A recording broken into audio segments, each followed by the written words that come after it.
Bonjour tout le monde et bienvenue dans cet épisode un petit peu particulier d'Ouvert pour Inventaire. Particulier comme tous les épisodes qu'on a sortis depuis le début de cet été, depuis le début de ces vacances, même si l'équipe d'Ouvert pour Inventaire ne connaît pas vraiment de vacances puisqu'on vous a accompagné tout au long de cet été avec des épisodes un petit peu particuliers, des hors-séries avec des formats en fonction de nos envies, j'ai envie de dire.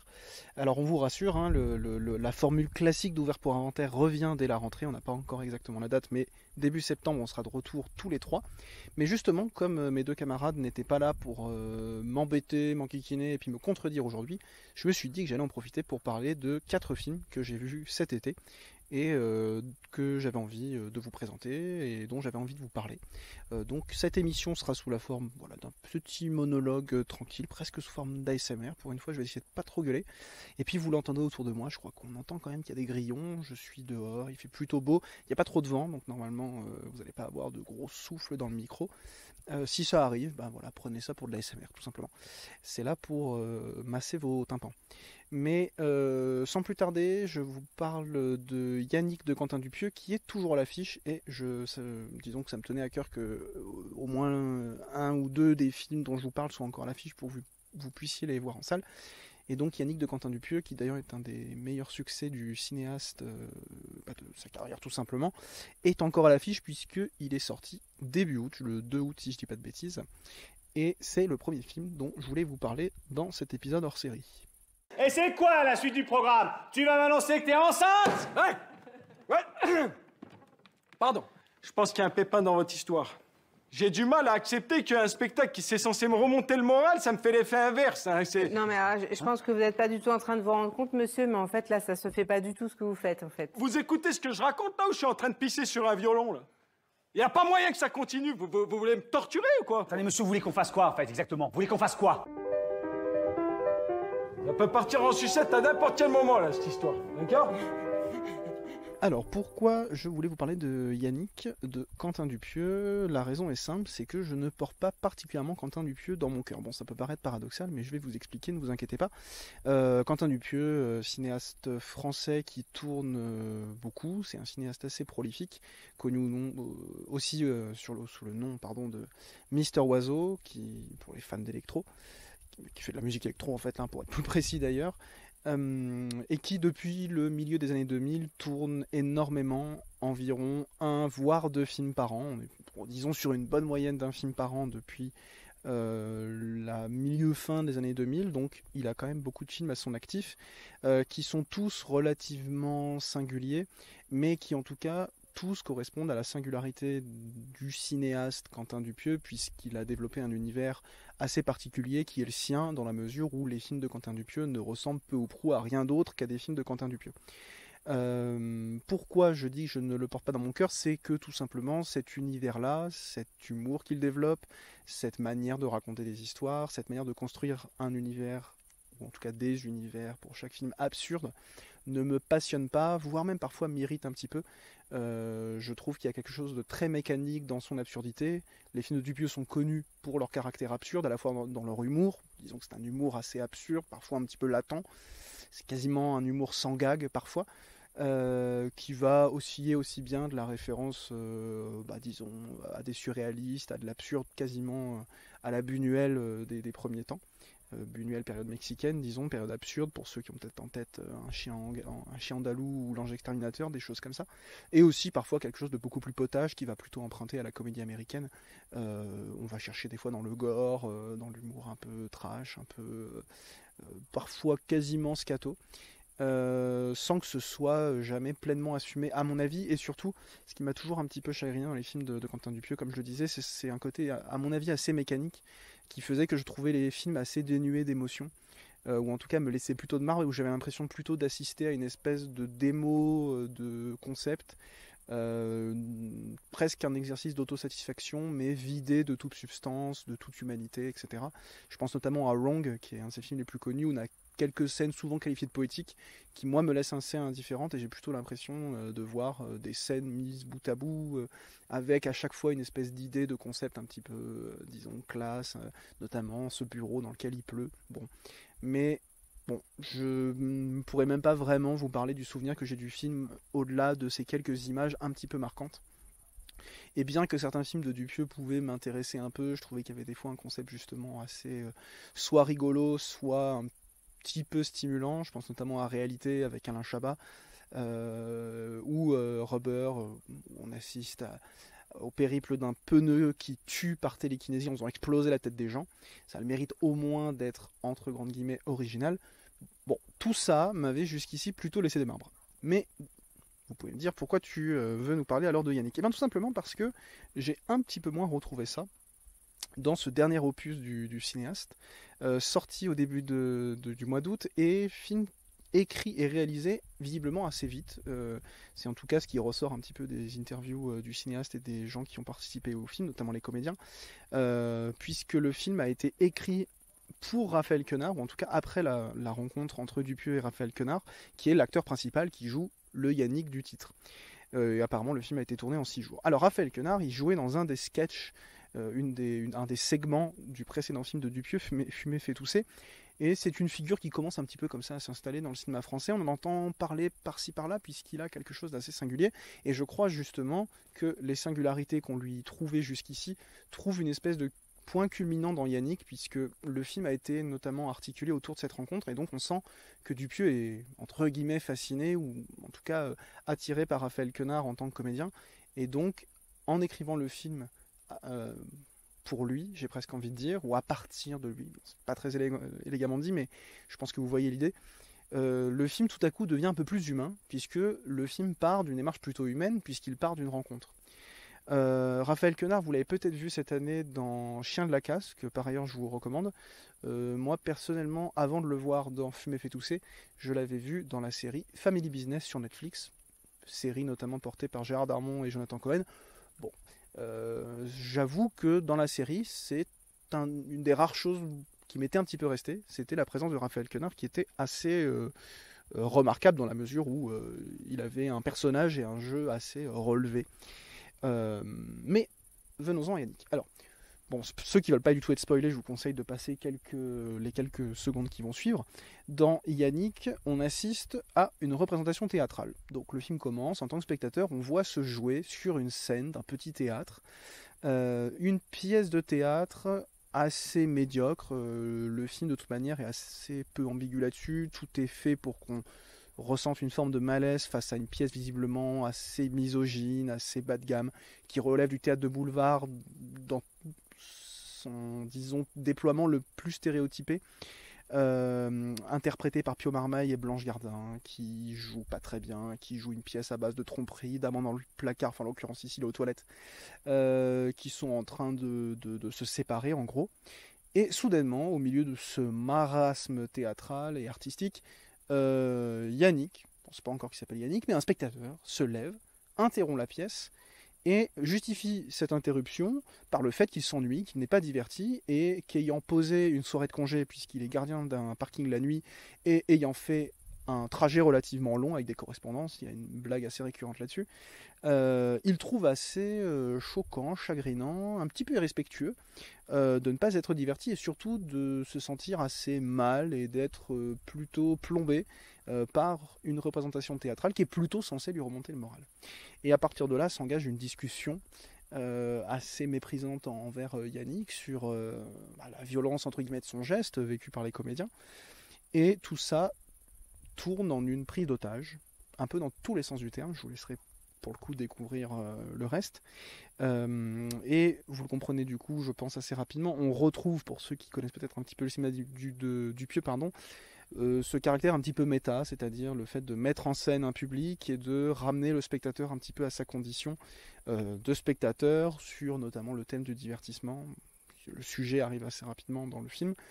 Il avait déjà fait ça par exemple dans Rubber, si certains l'ont vu. Souvenez-vous, par moment, l'histoire du pneu tueur était interrompue par le fait sur une colline, des gens observaient la situation à la jumelle, un peu comme des spectateurs, ou en tout cas comme des avatars de nous en tant que spectateurs en train d'observer une situation absurde. Ici, Yannick se fait quasiment le porte-voix du public, en tout cas dans le film, et émet une opinion sur ce qu'il est en train de vivre, la situation qu'il est en train de vivre, etc. Bon, moi ce qui m'intéresse, c'est pas tellement tout ce discours, ou même, disons, ce métadiscours sur le divertissement, sur le théâtre, sur le spectacle. Je pourrais même reprocher au film une forme de manque de courage, puisqu'il s'attaque à un théâtre, disons, qui fait consensus contre ou avec lui, mais qui est en tout cas un théâtre assez inoffensif, le théâtre de boulevard, dont il faudrait peut-être plutôt s'attaquer à la misogynie et à tout un certain nombre d'images assez dégradantes qu'il véhicule. Là, on s'en prend à une question plutôt, disons, spectatorielle et un petit peu artistique. J'aurais bien aimé qu'ils s'en prennent par exemple à un théâtre plus bourgeois, plus installé, plus hégémonique, pour venir le titiller un peu. Bon, bref, ça c'est un détail, c'est moi qui suis chiant. Donc, ce qui m'a plu et ce qui m'encourage plutôt à vous recommander Yannick, c'est l'humanité qui s'en dégage, et je dois avouer que c'est la première fois que je suis ému devant un film de Quentin Dupieux. Bon, humanité qui s'en dégage, c'est un peu galvaudé, ça veut pas dire grand chose, mais ce qui m'a plu, c'est qu'on sent que le film émane d'une rencontre.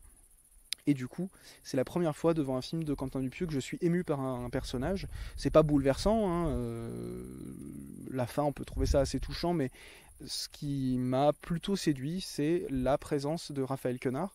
C'est toujours un petit peu, disons, délicat de parler de présence, parce qu'on peut avoir un peu cette crainte de voir un comédien ayant disons un charisme naturel assez prégnant qui pourrait un petit peu déborder sur le rôle.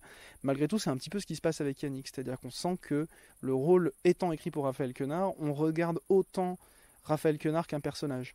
Quand je dis ça, je ne prétends pas ou je ne sous-entends pas que Yannick est une carte de visite ou une bande démo de Raphaël Quenard et ses différents talents de comédien. Simplement, on sent que ce qui a intéressé Quentin Dupieux chez Raphaël Quenard est exactement ce qui l'a poussé à écrire le film. Et donc c'est forcément,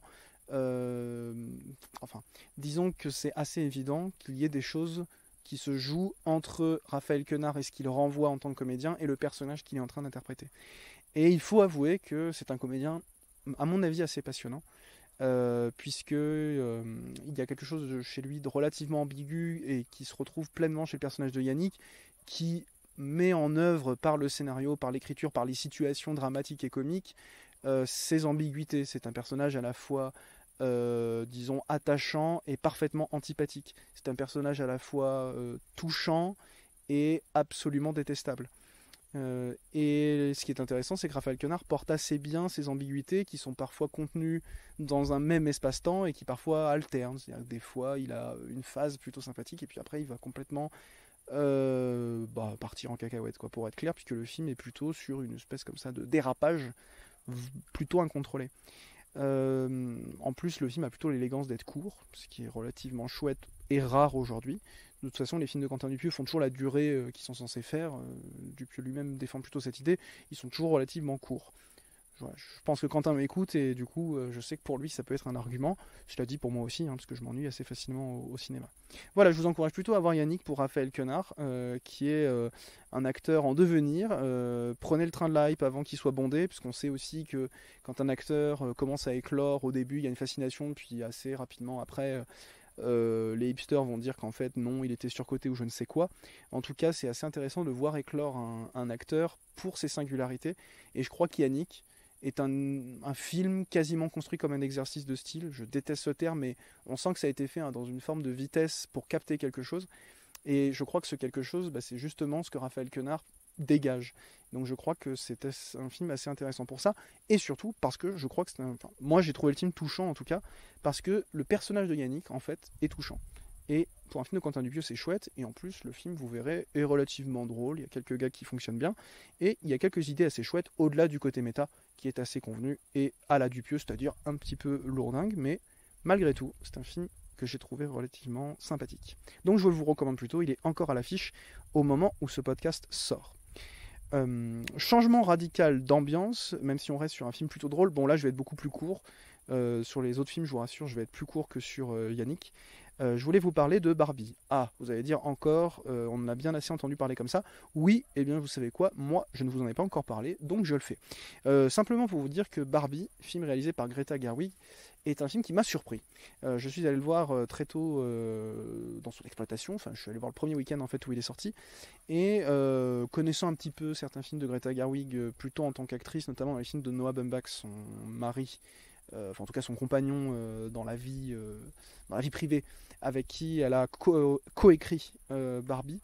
Donc je reprends parce que je pense que je vous ai un peu perdu, puis je me suis perdu aussi. J'avais vu des films de Noah Baumbach avec Greta Gerwig, qui est une comédienne et réalisatrice, et c'est des films que j'appréciais plutôt, notamment Francesca, que j'avais vu il y a longtemps et qui est un film que j'avais aimé. Et donc savoir que le film avait été confié à une cinéaste plutôt cataloguée, cinéaste indépendante, à qui on devait jusqu'ici assez peu de films, Lady Bird et les filles du Dr March, était pour moi plutôt un facteur d'intérêt. Ça me rendait plutôt curieux, puisque Barbie, voilà, on imagine une publicité à l'aude de la poupée Mattel. Et je me suis rappelé d'un film il y a quelques années qui m'avait beaucoup plu, qui était La Grande Aventure Lego. Et je me souvenais que La Grande Aventure Lego, qui était un film assez surprenant, puisqu'en fait, plutôt que de prendre l'univers en tant que lore, entre guillemets, d'un jouet et d'en faire un long métrage qui viendrait étoffer et raconter l'histoire que raconte déjà, entre guillemets, le jouet en lui-même, on avait fait un film sur ce que représentait plutôt le jouet dans la pop culture ou dans l'esprit d'enfants ou d'adultes nostalgiques. Bon bref, pour Barbie, je me suis dit qu'on pouvait peut-être en prendre la voix. Et je m'étais souvenu que pour Lego, on avait confié ça à Phil Lord et Chris Miller, qui était un duo de réalisateurs de comédie plutôt talentueux, qui avait fait des comédies assez chouettes, 21 Jump Street en tête. Et pour Greta Gerwig, je me suis dit un peu la même chose, mais je suis pas hyper fan des films qu'elle a réalisés. En tant qu'actrice, j'étais un peu plus convaincu, disons. Et donc je vais voir Barbie un peu dans cet état d'esprit, plutôt curieux, avec la crainte de voir une grande publicité de 2 heures, et avec le petit espoir de voir un film sympathique. Et là où ça m'a surpris, c'est que j'ai trouvé le film très drôle. Voilà, point. C'est la simple raison pour laquelle j'avais envie de recommander peut-être les quelques derniers récalcitrants, ceux qui n'auraient pas voulu, qui n'ont toujours pas voulu voir le film. Bon, vous avez tout à fait le droit de pas avoir envie de voir Barbie, mais je tenais simplement à dire que j'avais trouvé le film extrêmement drôle. C'est pas du génie en termes de timing, de gag, ni forcément en termes d'écriture, mais je dois avouer que ça faisait longtemps que d'une part j'avais pas vu un film qui m'avait autant fait rire au cinéma, et ce grâce notamment aux comédiens, puisque Margot Robbie est formidable, Ryan Gosling en Ken est assez génial, et on retrouve des acteurs que j'adore comme Will Ferrell ou Michael Cera, qui sont des acteurs de comédie que j'adore et qui sont à mon avis très drôles dans le film. Deuxième chose, ça faisait longtemps que j'avais pas vu un film qui s'accaparait des séquences de comédie musicale avec autant de joie, de brio et de talent, et qui en fait des purs moments, disons, dans l'esprit du Hollywood classique, de la MGM des années 40-50, c'est-à-dire une pure débauche de spectacle visuel qui ne vaut que pour lui-même, et qui n'est là que pour émerveiller. Et je dois avouer que ça faisait longtemps que j'avais pas vu du coup des séquences de comédie musicale en fait aussi chouettes visuellement, aussi abouties, et en même temps assez classiques, puisque comme dit, il y a quelque chose en fait qui relève un peu du cinéma classique hollywoodien, dans les décors, dans les danses, les chorégraphies, et ça va au-delà, puisque ça faisait aussi un petit moment qu'on n'avait pas vu un film avec un travail de décor, de costume aussi disons poussé, ne serait-ce qu'en termes de moyens. Alors oui, c'est pour donner vie aux maisons de plastique et à l'univers complètement artificiel de Barbie, mais dans le cadre d'un film hollywoodien qui est là pour construire... le cinéma hollywoodien n'est pas là pour ça, mais dans cet esprit d'un cinéma hollywoodien qui est une espèce de bâtisse un petit peu vaine et vide, d'un rêve qui petit à petit s'est estompé et n'est devenu qu'une espèce de machine à produits standardisés, on a quelque chose à mon avis d'assez intéressant et qui en tout cas stimule un petit peu le regard et les oreilles. Ça faisait longtemps moi que j'avais pas vu un film où je m'étais dit ah tiens, mais il y a des vrais décors. Il y en a certainement plein en fait, mais Barbie rend ça visible et rend le travail de l'artifice visible, puisque le film parle notamment de ça. Bon, je vais pas vous raconter le film, je vais pas vous parler de féminisme, etc., puisque de toute façon les réseaux sociaux se sont chargés de nous dégoûter de ce sujet, alors qu'à mon avis, bon du coup je vous en parle quand même, Barbie n'est pas forcément un film exemplairement féministe. Cela dit, c'est un film qui se moque du patriarcat d'une manière assez, disons, frontale et remarquable. Je pense que Barbie est un film bien plus efficace sur ce qu'il nous dit, nous montre et critique du patriarcat qu'un film féministe. Bon, en tout cas c'est très drôle parce que les mecs en prennent plein la gueule, et bon, il y en a que ça fait rager, mais en fait on se rend compte aussi que c'est assez rare, et que dans ce cas-là c'est plutôt bien fait parce que c'est drôle. C'est pas parce que c'est drôle que c'est bien fait, mais c'est parce que c'est bien fait que c'est drôle. Bon, vous le prenez comme vous voulez. En tout cas, ça m'a fait rire. et je suis un petit peu partagé dans la mesure où on peut se réjouir que ce film-là ne soit pas un gros ratage, ne soit pas uniquement un produit cynique. C'est un produit cynique fait par des gens qui veulent faire un maximum d'argent, qui ont compris en plus que l'autocritique, puisque le film au premier abord semble hyper courageux, s'en prend à Mattel, s'en prend un certain nombre de codes et de représentations figées, de Barbie, de la femme, etc. Bon, tout ça est très cynique, tout ça est très calculé, puisqu'on sait maintenant depuis quelque temps que l'autocritique, la dérision est quelque chose qui fait vendre. C'est plus uniquement quelque chose qui donne une bonne image, c'est quelque chose maintenant qui fait de l'argent. Et Barbie en est une autre preuve.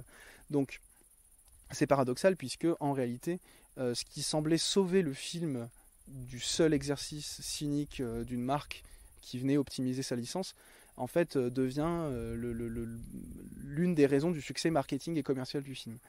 Donc profitons de Barbie et profitons de ce monstre tant qu'il est encore là, puisque je pense que c'est le dernier film en fait qui fonctionne à peu près comme ça, dans la mesure où les prochains ne seront plus que cyniques, puisque se moquer de son propre statut hégémonique est devenu à la fois rentable et puis même presque une image de marque. Donc tout ce qui pouvait rendre le film vaguement sulfureux, en réalité, nous condamne certainement dans les années à venir à beaucoup d'autocritique et du coup beaucoup d'autosatisfaction par l'humour de gens qui arrivent à faire quand même un max de pognon en se foutant un peu de la gueule de tout le monde. Mais bon, moi je me suis fait avoir et ça a beau être très cynique, Barbie ça m'a fait plutôt rigoler. Donc merci Margot Robbie et Ryan Gosling, ça faisait longtemps. 사는 게 너무 짧아. 너무너무 짧아. 그러니까 너희도 너무 걱정하지 말고. 그래서 배우를 하겠다고 했다면서? 네, 그렇게 마음먹고 있습니다. Bon, j'avais dit que je serais rapide, comme d'habitude je ne le suis pas. Changement radical d'ambiance, deux films encore dont je voulais vous parler. Bon, ceux-là sont très, très différents des deux précédents. C'est des films un petit peu moins connus et aussi des films qui ont été moins diffusés et le sont un petit peu moins parce qu'ils sont sortis plutôt en début d'été. Donc réservez-vous ça pour les sorties VOD qui se feront sans doute plutôt à la rentrée. Donc je voulais d'abord vous parler du dernier film de Hong Sang-soo qui est sorti plus tôt dans l'été et qui s'appelle tout simplement De nos jours. Et qui est un film de Hong Sang-soo. Voilà, on pourrait dire à peu près que ça. Évidemment, je ne vais pas dire que ça.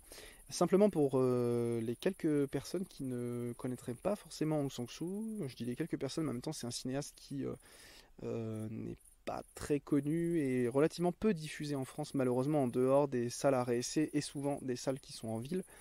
Mais Hong Sang-soo est un cinéaste coréen qui tourne beaucoup, comme Quentin Dupieux d'ailleurs, qui sort toujours 1 ou 2 films par an, et qui sont des films qui au premier abord se ressemblent beaucoup.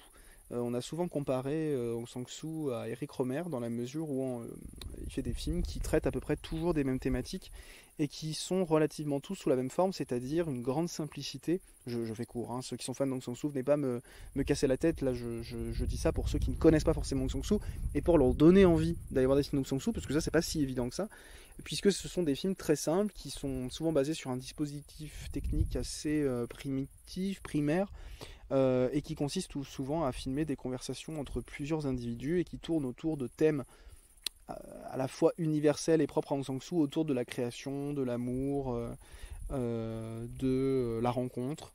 Bon, on recoupe un certain nombre de thèmes d'Eric Romer. Dit comme ça a l'air un petit peu pénible, mais en réalité c'est des films souvent très touchants et qui touchent aussi par leur simplicité. Une nouvelle fois je simplifie les choses, puisqu'en réalité c'est un cinéma qui est souvent plus complexe et à travers lesquels les relations entre les individus nous permettent de nous interroger sur un certain nombre de choses par rapport parfois à notre propre existence. Et son dernier film est un film assez intéressant qui va se faire s'entrecroiser 2 discussions et va alterner entre une jeune actrice qui va aller rencontrer une autre comédienne coréenne plus expérimentée pour essayer d'avoir des conseils en réalité.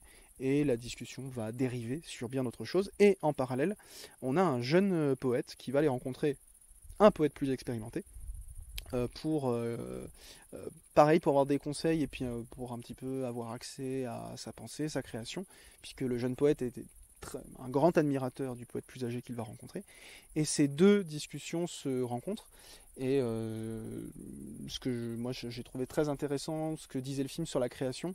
Pas mal de films d'Aung San Suu relèvent d'une forme d'autobiographie, ou en tout cas, sans être des autobiographies directes, c'est des films qui sont tellement directs et qui sont tellement, disons, empreints d'un quotidien et de situations en apparence très banales, va directement connecter en fait à ce que le cinéaste pense, voit, observe et a à dire du monde. Il y a une espèce de connexion directe entre la caméra, ce que le film raconte, et Aung San Suu. C'est voir des films d'Aung San Suu, c'est quelque part dialoguer déjà avec le réalisateur. Bref, j'ai beaucoup aimé ce que le film disait sur la création. Et chose étonnante, c'est un film dans lequel on boit peu, puisque Aung San Suu a l'habitude de faire boire ses comédiens et de les faire jouer sous l'emprise de l'alcool pour obtenir un certain nombre de choses, notamment une forme de sincérité et de capter l'homme et des hommes et des femmes dans un état d'ivresse contrôlé, puisqu'il joue un personnage et il récite un texte écrit dans un scénario. Mais c'est un film dans lequel on boit relativement peu. Et pour les fans d'Aung San Suu, vous verrez, c'est pour ceux qui n'ont pas encore vu le film, ce qui est assez intéressant, c'est que l'alcool arrive à point nommé à un moment précis du film. Si vous n'avez jamais vu le film d'Aung San Suu, plusieurs choses. Vous allez voir, c'est un cinéma qui peut paraître un peu âpre, un peu ennuyeux, disons-le très clairement. Moi, je ne pense pas ça, puisque d'abord, j'aime beaucoup Aung San Suu et je trouve ce dernier film assez beau. Ça faisait assez longtemps, en fait, assez longtemps, en gros 2 ans et 4 films, quoi, qu'un film d'Aung San Suu m'avait pas autant touché et même intéressé. Puisque malgré le fait que les films en apparence se ressemblent beaucoup, en fait ils sont évidemment très différents et on les voit pas, on les perçoit pas tous de la même manière. Donc non seulement c'est un film qui m'a beaucoup touché, ce qui n'était pas le cas des quelques derniers films d'Aung San Suu que j'ai vus, parce que j'ai dû en louper un ou deux aussi depuis ces 5 dernières années. Et je pense que c'est plutôt une bonne porte d'entrée dans la carrière et la filmographie du cinéaste, puisque cet enchâssement de 2 récits crée un rythme qui n'est pas forcément habituel dans les films et qui peut du coup créer presque une forme de suspense, puisqu'en laissant une conversation pour en attaquer une autre, on peut presque avoir des attentes sur les tenants et aboutissants de ce qui a été amorcé dans la discussion qui vient d'être coupée. Ça peut paraître un peu idiot comme ça, mais ce qui relève presque d'une forme de suspense, de la logorée et de suspense dans la discussion, en fait peut créer un point d'accroche assez intéressant pour ceux qui seraient un petit peu frileux d'un cinéma devant lequel ils ont peur de s'ennuyer. Sachez aussi que si vous aimez un film d'Aung San Suu, a priori en fait vous aimez Aung San Suu, puisqu'un film d'Aung San Suu correspond toujours à peu près à une même idée à une même conception du cinéma. Si vous n'aimez pas un film d'Aung San Suu, ça peut valoir le coup de s'y plonger, puisque le cinéaste travaillant sur la longueur à la fois dans ses films, puisque les plans sont souvent assez longs, etc., mais aussi la longueur de la filmographie, dans la mesure où le cinéaste travaille sur des formes de variation. Et en réalité, parfois, le cinéma d'Aung San Suu peut prendre plusieurs films à s'apprivoiser, ou tout simplement, en réalité, à s'apprécier. Donc, moi, ce que je vous encourage à faire, c'est d'aller voir De nos jours. Si vous n'aimez pas, bon, vous avez le droit de vous arrêter là, vous faites de toute façon ce que vous voulez. Par contre, si vous aimez, bienvenue, hein, vous êtes dans la famille de ceux qui aiment Aung San Suu. Et si vous sentez que il se passe quelque chose, mais que c'est pas encore ça, je vous encourage à aller voir d'autres films, puisque, là, je suis désolé, il y a un petit peu de vent, le cinéaste travaillant sur les variations, l'amour et l'intérêt pour le cinéma d'Aung San Suu peut s'installer dans la longueur et peut s'installer justement dans cette captation des nuances et des variations. Et l'œuvre d'Aung San Suu, en réalité, se travaille de film en film. Donc voir un film tout seul a tout à fait de l'intérêt et on peut tout à fait être intéressé par un film. Mais en réalité, c'est le canevas qui est composé par l'ensemble des films qui devient vraiment passionnant. Donc un film d'Aung San Suu, en général, se partage avec d'autres films. Et justement, c'est une vraie rencontre qui s'opère avec un cinéaste, comme les rencontres qu'il filme à travers De nos jours, qui est un film que je vous recommande d'aller voir en VOD quand il sort, et d'aller voir l'ensemble des films d'Aung San Suu, puisque tous ces films sont en fait assez chouettes. En tout cas, moi je vous recommande chaudement d'aller à la rencontre d'un cinéaste relativement peu connu, mais vous allez le voir, hein, une fois que vous aurez vu un des films et vous allez en parler autour de vous, vous allez voir que des fans d'Aung San Suu se cachent un petit peu partout dans la cinéphilie française. Et si vous habitez en grande ville, félicitations, vous êtes un des rares endroits en France où on peut découvrir les films d'Aung San Suu. Ça, c'est un message pour les quelques exploitants qui m'écoutent. Bon, je pense qu'il y en a littéralement un ou deux, et je pense d'ailleurs que je les connais. Passez des films d'Aung San Suu, puisque c'est chouette, et puis c'est en passant ces films en fait qu'on eh bien qu'on crée un public tout simplement pour ces films et que l'appréciation et l'installation dans l'œuvre se fait puisqu'elle prend du temps et c'est un truc qu'on n'a plus l'habitude de faire et c'est un des trucs chouettes avec les films d'Aung San-soo, c'est que c'est des films qui nous rappellent que c'est très bien de prendre son temps. Et d'ailleurs prendre son temps, c'est ce que j'ai fait pour vous parler de ces films puisque finalement j'ai été long et plus long que prévu comme d'hab.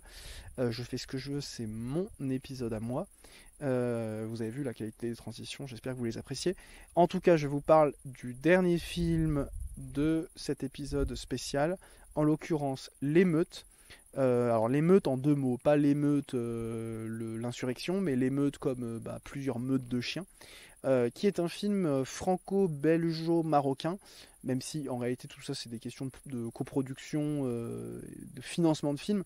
L'émeute est un film marocain, c'est un film qui a été tourné au Maroc par un cinéaste marocain qui réalise ici son premier long métrage, Kamal Lazrak, qui avait avant réalisé des courts-métrages assez remarqués, et donc L'émeute, tout simplement pour situer, a été diffusé à Un certain regard au Festival de Cannes, qui est une sélection parallèle, disons, à la sélection officielle, et il y a remporté le Grand Prix. Bon, personnellement, j'en ai absolument rien à secouer, mais peut-être que ça motivera certains à aller voir le film. L'émeute, ça raconte simplement l'histoire d'un homme qui va embarquer son fils dans une sale histoire, puisqu'il se retrouve un soir avec un homme à transporter d'un point A à un point B, homme qui n'est pas consentant, en gros, il doit livrer un homme à un groupe relativement peu recommandable au premier abord. Mais il se trouve que l'homme qu'il doit livrer meurt dans sa voiture, et donc il se retrouve en pleine nuit dans les faubourgs de Casablanca, avec un cadavre dans le coffre, et pour seule aide, son jeune fils, qui se retrouve tout aussi embarrassé par la situation que lui. Et donc le film, quasiment en temps réel, va filmer les galères de la nuit de cet homme et de son fils, qui vont essayer de se débarrasser du cadavre et qui en fait, de fil en aiguille, vont se créer d'autres problèmes. Je vous en dis pas beaucoup plus. C'est un film à la fois, disons, très réussi d'un point de vue du suspense. C'est une espèce de polar assez âpre et assez intense, qui a presque des relents Hitchcockiens, je trouve, dans sa première partie, avec cette histoire de coffre, de cadavre caché dans le coffre, et qui fait l'objet d'une espèce de suspense perpétuel. Et vous verrez que le suspense se renouvelle sans cesse, puisqu'à chaque nouvelle situation, le corps va créer un certain nombre de problèmes et d'interrogations et de problèmes à résoudre qui évoluent dans le film. Et l'autre chose assez admirable en fait, et très réussie dans le film, c'est une espèce d'humour noir latent, qui est en fait assez impressionnant dans la mesure où, par rapport à ce que je vous ai raconté, et puis les premières minutes du film qui sont tout de suite empreintes d'une espèce de pesanteur et de sérieux extrêmement explicite. Le film fait tout pour être pesant. Malgré ça, il arrive à distiller de manière à la fois latente, assez invisible et jamais éclatante, un humour noir parfaitement maîtrisé en fait. Vous allez jamais vous bidonner, ce n'est jamais drôle, mais il y a toujours dans le film quelque chose qui vient désamorcer l'absolue rigueur des situations qu'il filme et l'absolue horreur. Et je trouve ça très réussi. Dans la mesure où ça nous permet de ne pas étouffer avec les personnages, mais dans la mesure aussi où ça vient nous dire quelque chose de l'absurdité de ce qu'on est en train de voir. Et peut-être que ça dit aussi quelque chose des décors, des espaces, des personnages qui sont filmés et du contexte dans lequel ils évoluent, puisque je crois, même si je manque pour le coup de connaissances et simplement de vision des territoires qui sont filmés, comme je vous le disais, les faubourgs de Casablanca, j'ai l'impression que le film parle aussi de ces territoires, de ces espaces, des gens qui les habitent, qui les traversent. Et en cela aussi, le film est assez passionnant, de par les espaces qu'il nous fait traverser, d'un point de vue des décors évidemment, mais aussi des atmosphères, de cette vie nocturne, un petit peu parallèle, disons, mais que le film s'emploie à filmer comme justement l'espace central de sa dramaturgie. Et on se retrouve donc à traverser ces espaces avec ces deux personnages qui sont interprétés par des comédiens non professionnels assez stupéfiants, assez sidérants, auxquels on finit évidemment par s'attacher, mais qui, au-delà de ça, se font presque, non pas les porte-paroles, puisque le film, de ce point de vue-là, a l'élégance de ne pas en faire des espèces de représentants de quoi que ce soit, mais sont en quelque sorte nos accompagnateurs pour traverser des espaces, comme je me répète un petit peu, mais traverser des espaces, des temporalités, des endroits qui nous sont nous, en tant que spectateurs français, plus ou moins inconnus, mais qui deviennent non pas les espaces d'une lecture politique du monde où on va nous dire tiens, regardez cette misère à cet endroit, ou alors cette ambiance à cet endroit-là, mais des décors dont on va aller saisir l'atmosphère. Et là où l'humour noir du film, justement, je trouve, est assez salvatrice, c'est qu'ils viennent à un certain nombre de fois chercher dans ces lieux quelque chose de vivant, et ce qui peut aussi les animer, au-delà de l'horreur apparente, puisque un certain nombre de lieux qui sont traversés sont des endroits assez terribles. Je vous en dis pas beaucoup plus, mais vous verrez, il y a des endroits dans le film qui sont des endroits assez violents, assez terribles pour le spectateur, mais aussi et surtout pour les personnages qui les traversent. Donc je vous recommande ce film à la fois pour le polar qu'il est, assez réussi, mais aussi pour en filigrane, parce qu'il le traverse de manière un peu inattendue, et c'est en ça aussi que je vous recommande le film, c'est pour ce caractère surprenant d'un film en apparence simple, on a l'impression d'avoir vu ça un certain nombre de fois, film indépendant, canois, sombre, etc. Mais la surprise vient du fait que, de manière presque invisible, le film vient nous surprendre par un certain nombre de tout petits détails qui viennent décaler légèrement la situation en insufflant, comme je le disais, cet humour noir. Attention, quand je dis humour noir, on se bidonne pas, hein, mais il y a quelque chose qui désamorce sans cesse ce film et le rend assez intéressant. Voilà donc pour mes 4 conseils. Bon, j'espère que ça vous aura intéressé, que ce n'était pas absolument interminable pour vous. On se retrouve assez rapidement pour un autre épisode, évidemment. En l'occurrence, la semaine prochaine, ce sera encore moi, désolé pour ceux qui me détestent, mais cette fois-ci, je vous raconterai, comme je vous ai raconté le tournage de Roar de Noël Marshall il y a 15 jours, je vous raconterai vendredi prochain l'histoire du tournage de L'Exorciste, évidemment pour rendre hommage à William Friedkin qui nous a quittés il y a quelques jours. Passez une belle semaine d'ici là, au soleil, je vous le souhaite. Si vous êtes encore en vacances, profitez-en. Si vous ne l'êtes plus, tant pis pour vous, mais rassurez-vous, on se retrouve très rapidement avec des épisodes d'Ouvert pour Inventaire qui seront là pour vous mettre du baume au cœur. A très vite, et n'oubliez pas d'aller au cinéma, il y a la clim.